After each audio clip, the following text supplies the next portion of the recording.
I think it's time to discuss your philosophy of drug use as it relates to artistic endeavor. Hello lovelies, today we're going to talk about Evil Genius Games and the kerfuffle around Evil Genius Games, which seems to have all gone off all at once. But as you know, if you're a regular on the channel, and as if you're about to find out if you're not, what we tend to do here is we tend to step back from the gossip and take a wider, broader view of the issues that whatever the controversy du jour happens to bring up. So, Evil Genius Games. It's a wonderful case study, anecdotal data for nominative determinism. Apart from that, if you want to read up on the more gossipy side of the story, if that's more what appeals to you, my best suggestion is to trot on over to EN World and read their article on the whole thing. I'm fairly late to the party. I've had other things on my plate lately. What I'm interested in this story doesn't seem to be particularly time sensitive, and it jives with a few other things I've been thinking about and noticing in the gaming industry, such as it is. I touched on some of this at the end of my Star Blazer Adventures retro review, particularly around the issue of licenses. So I suppose I should encourage you to go and watch that for my insights on that. But the short version is that licenses cost a lot of money. They're usually time limited, and they're not necessarily as appealing as you think they're going to be. And often because of the cost, you might try to cut corners and not produce the best, most suitable game possible for that license, which eventually comes around to bite you on the arse. Now, Evil Genius are mostly known for Everyday Heroes, which is their kind of version of D20 Modern, but for 5th edition D&D as a basis. And this was kind of designed as a fairly generic game system that could be used for a lot of other things. This was essentially a throwback to the D20 era on what used to be the Mongoose publishing model, which was to grab a license, churn out a D20 tie-in, sell as much of that as possible, and then kind of get out and move on to the next property. And that used to work during the D20 boom, and not all of Mongoose's stuff was subpar by any means, certainly by the standards of the period. And they seem to have managed to survive the kind of collapse of that model and to become something else, something better that treats their employees quite well. This, however, was a throwback, and I think that might be part of the problem.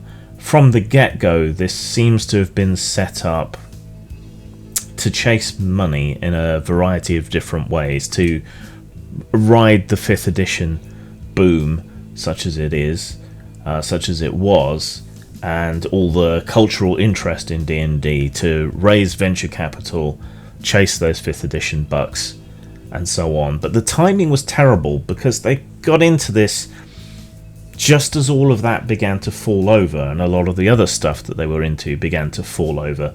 They were mixed in with a lot with, NFTs, crypto, tech investors, and so on. And, the arse has fallen out of a lot of that stuff as well.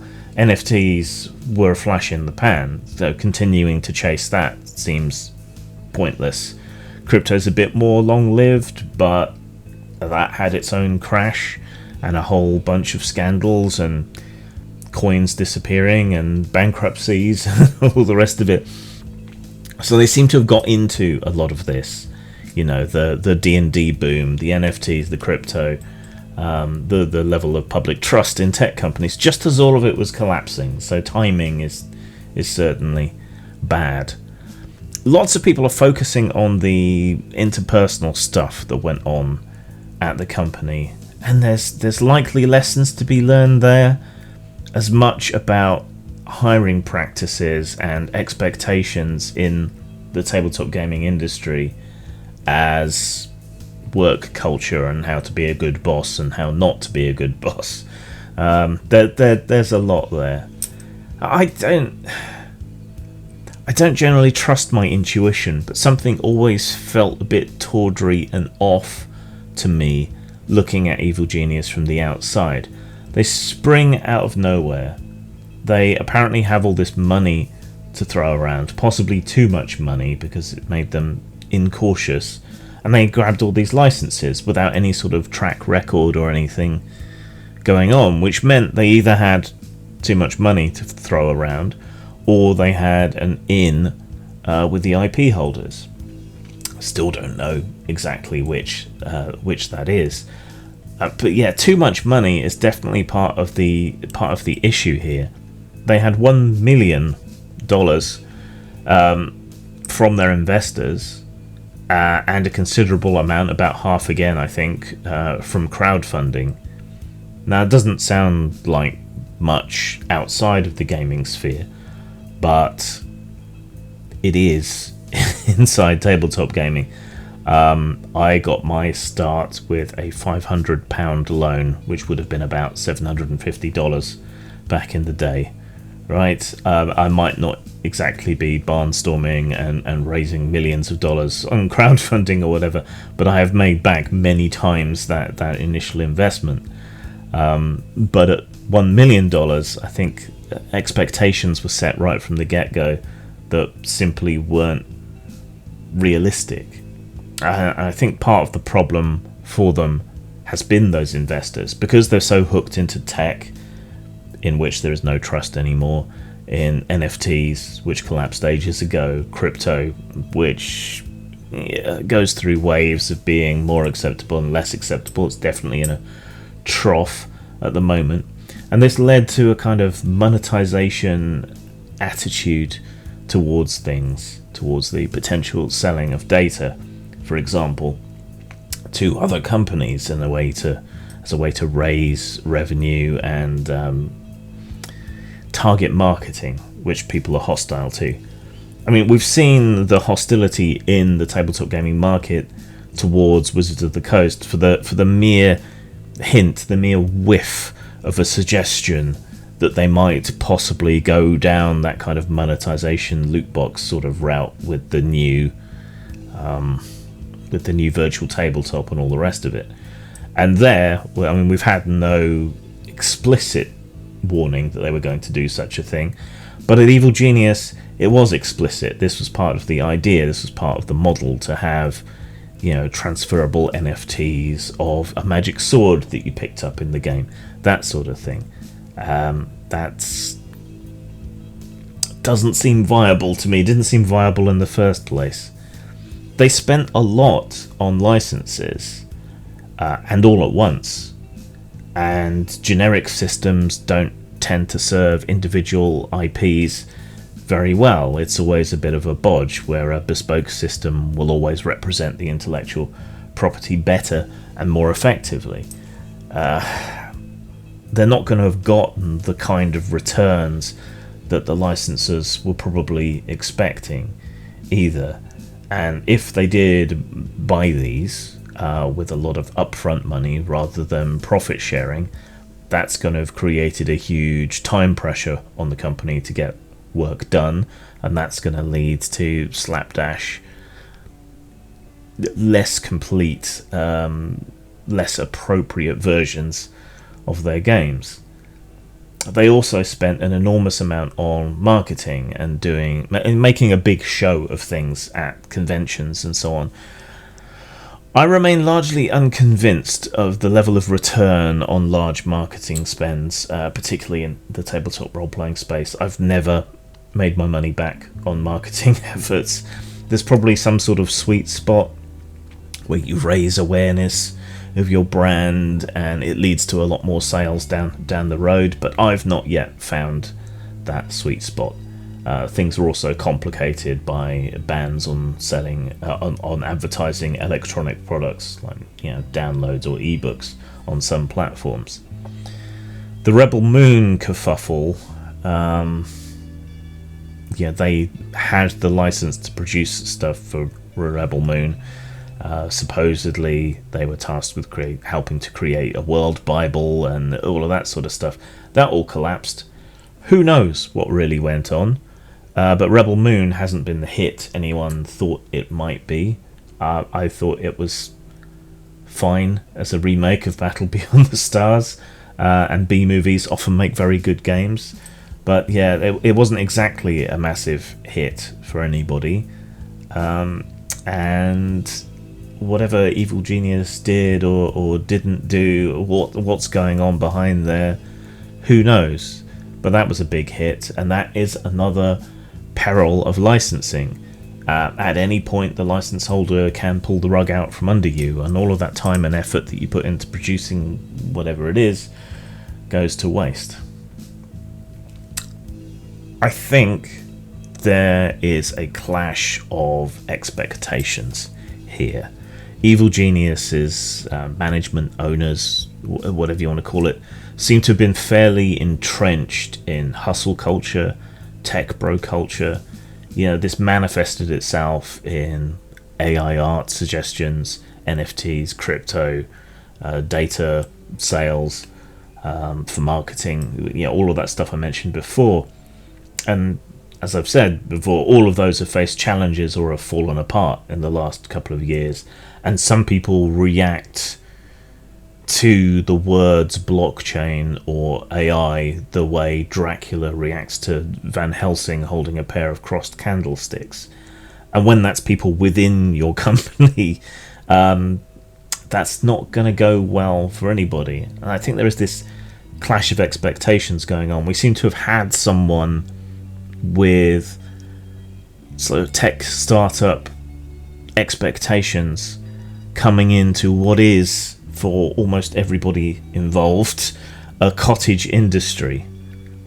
I noted this as well, where there was a clash of expectations between Satine Phoenix's community and her husband's more normal business-like approach to things. People don't expect to be treated that way or to have those kind of expectations within a cottage industry like gaming. And for Evil Genius, this problem seems to have been exacerbated because they hired people into the company who had a different view of work culture, startup culture, all the rest of it.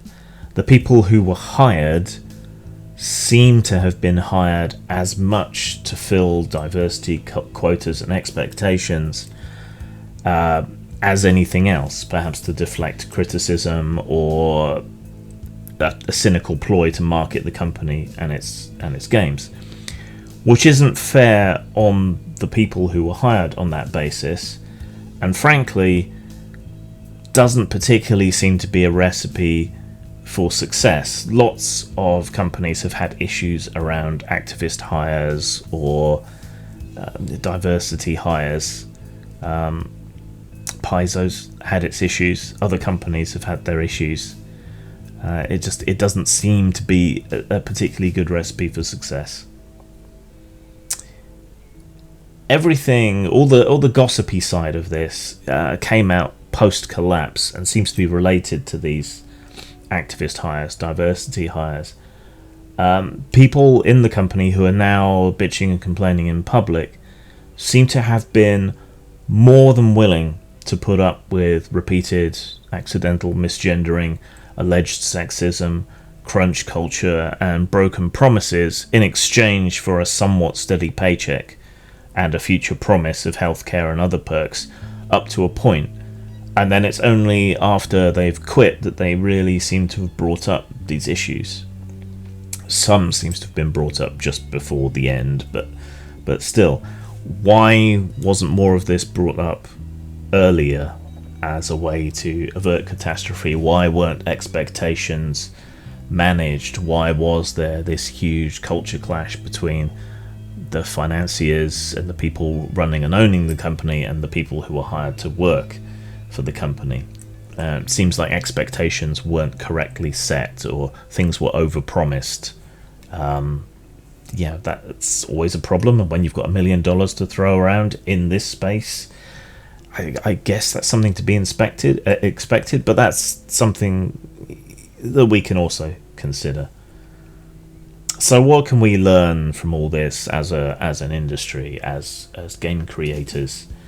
Most people aren't going to have $1 million to throw around, or $1.5 million to throw around. So for most of us, this isn't going to tell us very much. But there are some things I still think we can draw from it. Hustle culture is incompatible with cottage industries, especially ones that are overpopulated with creatives, neurodivergents, and disabled people, compared to the general population, certainly, because those are the people that have the time really to work on these sorts of things. TechBro culture isn't compatible with RPGs as they exist today either. The field is resistant to disruptors and over-monetization, and the money simply isn't there for people to ignore these issues and knuckle down, as it is in a lot of actual tech startups. I hope Wizards was paying attention to this, and how much of a disaster it was, and the culture clash, but I have my doubts. I think we've learned that hiring on merit, regardless of identitarian categories and so on, just ignore that part. That's where you need to go. I have my concerns about activist and identitarian hires. I don't think we should discriminate against people on the basis of their identity, but there are certain warning signs that people are probably not going to be a good fit for whatever company culture you have. I actually feel fortunate at this point not to make enough money to hire anyone to help me, much as I would like to.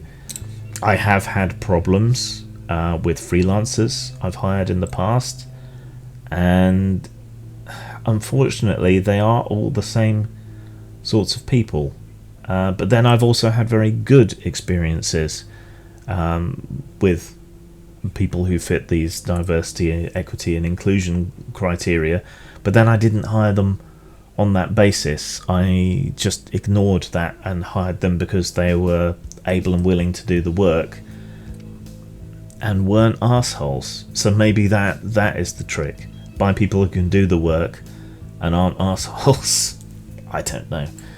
I know people will seize upon that as a way to attack me, but I'm just looking at it as, where are the problems coming from? Who is creating the problems? Who is having the biggest culture clash? Who is raising the biggest stink afterwards? You know, and you can see warning signs in certain people, not necessarily tied to their identitarian traits, but activists are not good hires. I think we also understand now that gaming is pretty small c conservative. Yeah, people like their paper books, they like to play in person, they like things the way they are and the way they have been. They're often hostile to change, such as playing online or extra monetization, things like that. When change does come to this industry, it comes slowly, or when forced by circumstances, the way COVID influenced the way in which we play online. I think the main lesson to learn is the monetary one, right? You can't live outside your means in this industry. You can't really spend ahead, right? You have to have a body of work, you have to build a reputation, you have to build awareness, you have to put out some decent, effective products before you can really get any kind of purchase. So rushing out a whole bunch of intellectual property tie-ins is clearly not the way to go anymore. And you can't rob Peter to pay Paul. You can't finance your last Kickstarter with your next Kickstarter. Crowdfunding really fucks people up. Having too much money really fucks people up. So I am now really worried about these projects that have made $1 million and over through crowdfunding. Are they over-promising? Did they promise too many stretch goals? Are they going to go crazy because they've got so much money and think it makes them and their projects more popular than they actually are? Yeah, these are worthwhile questions. So I think there are things to learn here, and it's indicative of broader trends in the hobby, and their failure is our opportunity to learn. Zang. Pulp Nova is a collection of short stories in the old pulp style but with a modern twist. You should find something here you like, from western to mythos horror to science fiction. You can get Pulp Nova at Drive-Thru Fiction, on Amazon, or in hard copy from lulu.com.